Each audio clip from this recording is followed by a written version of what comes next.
Hey boys and girls, today we're going to read a story called Library Lion. It's by Michelle Nedson and illustrated by Kevin Hawks. So just by looking at the cover of this story, I want you to think, is this story a fiction or a non-fiction story, and why do you think that? Pause the video and tell your parent what you think it is. Okay. Library Lion. One day, a lion came to the library. He walked right past the circulation desk and up into the stacks. Oh, goodness.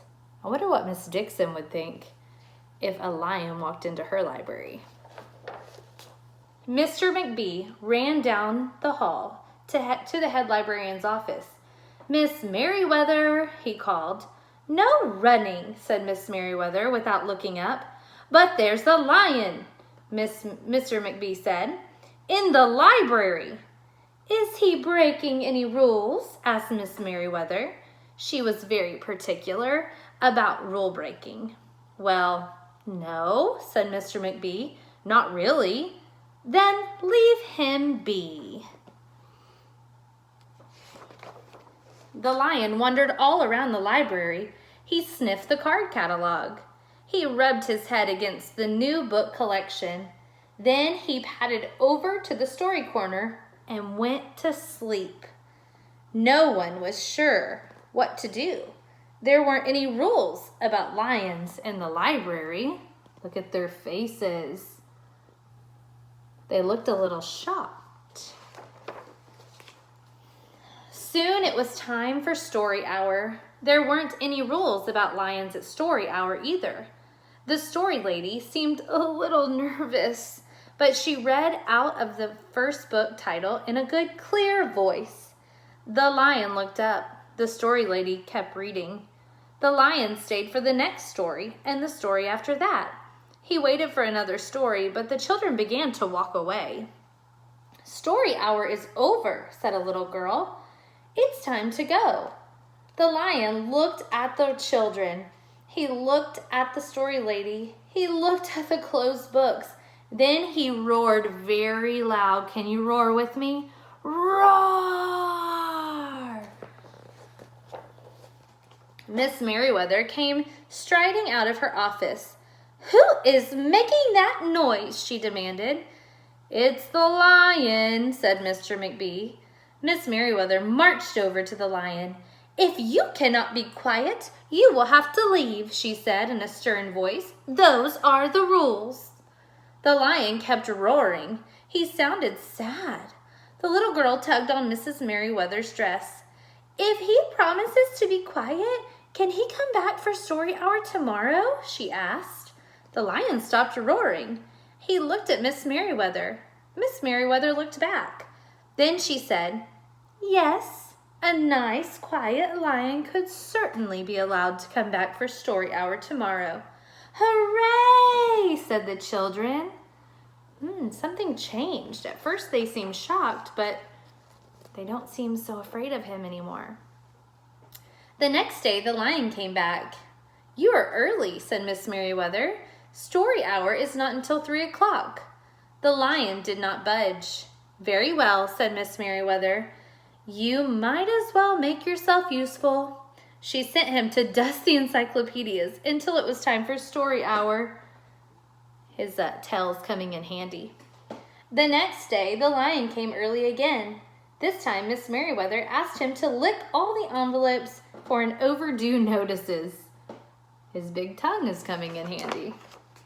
Soon, the lion began doing things without being asked. He dusted the encyclopedias, he licked the envelopes, he let the small children stand on his back to reach books on the highest shelves. Then he curled up in the story corner to wait for the story hour to begin. At first, the people in the library were nervous about the lion, but soon they got used to having him around. In fact, he seemed very well suited for the library. His big feet were quiet on the library floor. He made a comfy backrest for the children at the story hour, and he never roared in the library anymore. "What a helpful lion," people said. They patted his soft head as he walked by. How did he ever get along without him? Mr. McBee scowled when he heard that. They had always gotten along fine before. No lions were needed. Lions, he thought, could not understand rules. They did not belong in the library. One day, after he had dusted all the encyclopedias and licked all the envelopes and helped all the small children, the lion padded down the hall to Miss Merriweather's office to see what else there was to do. There was still some time left before story hour. "Hello, Lion," said Miss Merriweather. "I know something you can do. You can bring a book back into the stacks for me. Let me just get it down from the shelf." Miss Merriweather stepped up onto the step stool. The book was just out of reach. Miss Merriweather stood on her toes. She stretched out her fingers. "Almost there," she said. Then Miss Merriweather stretched a little too far. Make a prediction. What do you think is going to happen next? Let's see. "Ouch," said Miss Merriweather softly. She did not get up. "Mr. McBee," she called after a minute. "Mr. McBee." But Mr. McBee was at the circulation desk. He could not hear her calling. "Lion," said Miss Merriweather, "please go and get Mr. McBee." The lion ran down the hall. "No running," Miss Merriweather called after him. The lion put his big front paw up on the circulation desk and looked at Mr. McBee. "Go away, Lion," said Mr. McBee. "I'm busy." The lion whined. He pointed his nose down the hall toward Miss Merriweather's office. Mr. McBee ignored him. Finally, the lion did the only thing that he could think of to do. He looked at Mr. McBee right in the eye. Then he opened his mouth very wide and he roared the loudest roar he had ever roared in his life. Ready? Roar! Mr. McBee gasped. "You're not being quiet," he said to the lion. "You're breaking the rules." Mr. McBee walked down the hall as fast as he could. The lion did not follow him.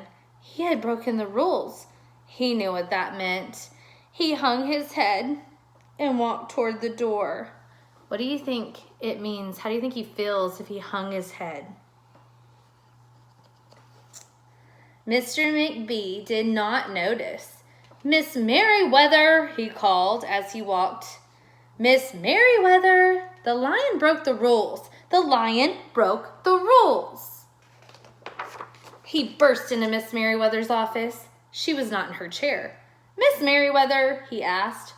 "Sometimes," said Miss Merriweather from the floor behind her desk, "there is a good reason to break the rules, even in the library. Now please, go call a doctor. I think I've broken my arm." Mr. McBee ran to call the doctor. "No running," Miss Merriweather called after him. The next day, things were back to normal. Almost. Miss Merriweather's left arm was in a cast. The doctor had told her not to work too hard. "I will have my lion to help me," Miss Merriweather thought. But the lion didn't come to the library that morning. At 3 o'clock, Miss Merriweather walked over to the story corner. The story lady was just beginning a story for the children. The lion was not there. People in the library kept looking up from their books and computer screens, hoping they would see a familiar furry face. But the lion did not come that day. The lion did not come the next day either, or the day after that.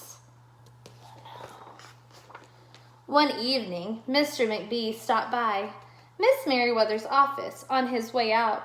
"Can I do anything for you before I go, Miss Merriweather?" he asked her. "No, thank you," said Miss Merriweather. She was looking out the window. Her voice was very quiet, even for the library. Mr. McBee frowned as he walked away. He thought there probably was something he could do for Miss Merriweather after all. What do you think he's going to do? Let's find out. Mr. McBee left the library, but he did not go home. He walked around the neighborhood. He looked under the cars. He looked behind the bushes. He looked in the backyards and the trash cans and the treehouse. What could he be looking for? Finally, he circled all the way back to the library. The lion was sitting outside looking in through the glass doors. "Hello, Lion," said Mr. McBee. The lion did not turn around. "I thought you might like to know," said Mr. McBee, "that there's a new rule in the library. No roaring aloud unless you have a very good reason. Say if you're trying to help a friend who's been hurt, for example." The lion's ears twitched. He turned around, but Mr. McBee had already walked away. The next day, Mr. McBee walked down the hall to Miss Merriweather's office. "What is it, Mr. McBee?" asked Miss Merriweather in her new, sad, quiet voice. "I thought you might like to know," said Mr. McBee, "that there's a lion in the library." Miss Merriweather jumped up from her chair and ran down the hall. Mr. McBee smiled. "No running," he called after her. Miss Merriweather didn't listen. Sometimes there was a good reason to break the rules, even in the library. Aww. And that's the end of this story. So I want you to think about what we just read, and I'm going to ask you some questions that you can answer, and there will be a little activity that you can complete as well. Hope you enjoyed this book.